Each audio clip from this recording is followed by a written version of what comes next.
نحمده ونصلي على رسوله الكريم اما بعد فاعوذ بالله من الشيطان الرجيم بسم الله الرحمن الرحيم رب اشرح لي صدري ويسر لي امري واحلل عقدة من لساني يفقهوا قولي رب يسر ولا تعسر وتمم بالخير وبك نستعين يا فتاح رب زدني علما اللهم فقهنا في الدين اللهم اني اسالك علما نافعا ورزقا طيبا وعملا متقبلا۔ تمام تعریفیں اللہ رب العزت کے لیے ہے جو تمام جہانوں کو پیدا کرنے والا، پالنے والا اور ان کی حفاظت کرنے والا ہے۔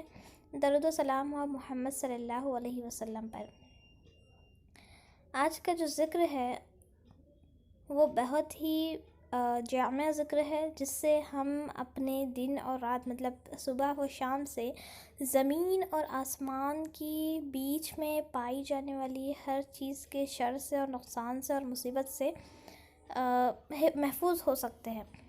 حضرت عثمان رضی اللہ عنہ بن عفان کہتے ہیں کہ میں نے رسول صلی اللہ علیہ وسلم سے سنا، آپ صلی اللہ علیہ وسلم فرماتے تھے کہ جس نے صبح کو اور شام کو بسم اللہ الذی لا یضر مع اسمہ شیئا فی الارض ولا فی السماء وہو السمیع العلیم، یہ 3 مرتبہ پڑھا، اللہ کے نام سے، وہ ذات جس کے نام کے ساتھ کوئی چیز زمین میں اور کوئی چیز آسمان میں نقصان نہیں دے سکتی، وہ سننے والا اور جاننے والا ہے۔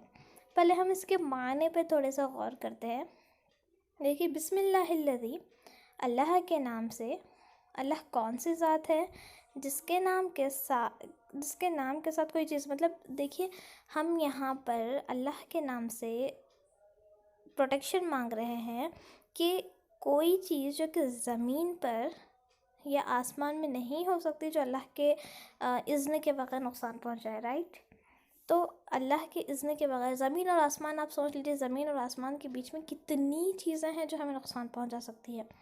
آسمان سے کچھ بھی نقصان آ سکتا ہے نا، آسمان سے کبھی کوئی نقصان ہو سکتا ہے۔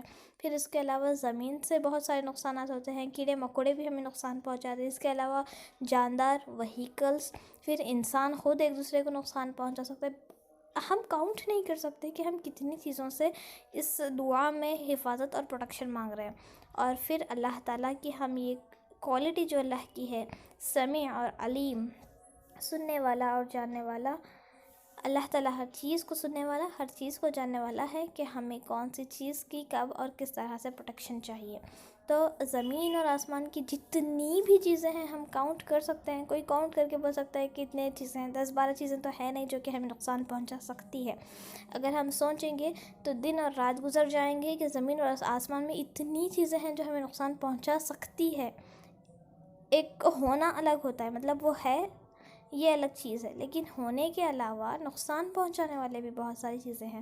تو ہم ان تمام زمین اور آسمان میں اگر ہمیں نقصان پہنچانے والی کوئی چیز باقی نہیں رہی اللہ کے اذن سے، تو پھر کیا چیز ہمیں نقصان پہنچائے گی؟ تو یہ بہت ہی پیاری دعا ہے۔ تو یہ 3 مرتبہ صبح اور 3 مرتبہ شام اگر کوئی انسان پڑھے گا تو اسے کوئی اچانک مصیبت نہیں آئے گی۔ اگر صبح پڑھتا ہے تو شام تک کوئی اچانک مصیبت نہیں آئے گی، اور اگر شام پڑھتا ہے تو صبح تک کوئی اچانک مصیبت نہیں آئے گی۔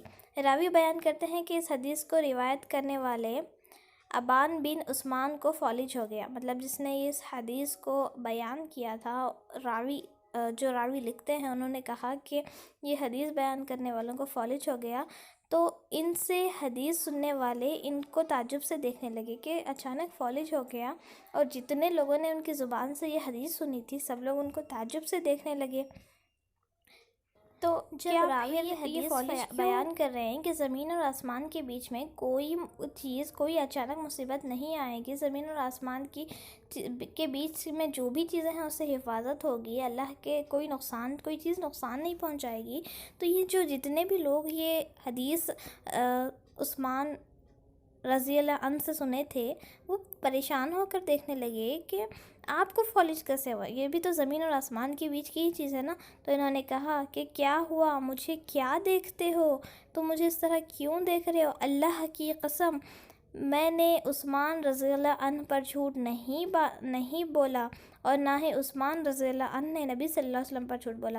یعنی راوی بول رہے ہیں کہ میں نے عثمان رضی اللہ عنہ سے جو روایت آپ کو بتائی ہے وہ جھوٹ نہیں بولا میں، اور نہ ہی عثمان رضی اللہ نے رسول صلی اللہ علیہ وسلم پر جھوٹ بولا ہے.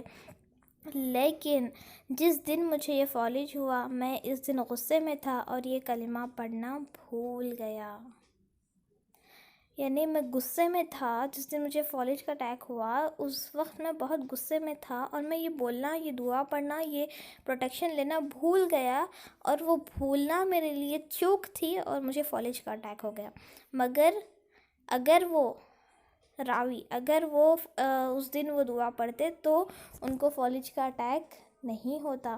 مطلب کہ ایک تو یہاں پر ایمان ہونا چاہیے کہ اللہ تعالیٰ کے اذن کے بغیر کوئی چیز نہیں ہو سکتی، اور اللہ کے اذن کے بغیر کوئی چیز ہمیں نقصان نہیں پہنچا سکتی. تو ہمیں اس چیز پر ایمان رکھتے ہوئے دعا بھی کرنی ہے، اور پھر جب ہم دعا کریں گے تو ہماری پروٹیکشن ایمان کے ساتھ ساتھ ضرور ہوگی. جس طرح سے دیکھیے، اور یہ دعا کبھی مت بھولیے گا. میں آپ سے ریکویسٹ کرتی ہوں کہ پلیز یہ دعا مت بھولیے گا، کیونکہ ہم یہ ہم خود اپنے حدیث میں خود دیکھ رہے ہیں نا کہ ایک دن غصے میں رہنے کی وجہ سے ایک دن دعا جو مس ہو گئی، ایک دن جو دعا چوک گئی، فالج کا اٹیک ہو گیا.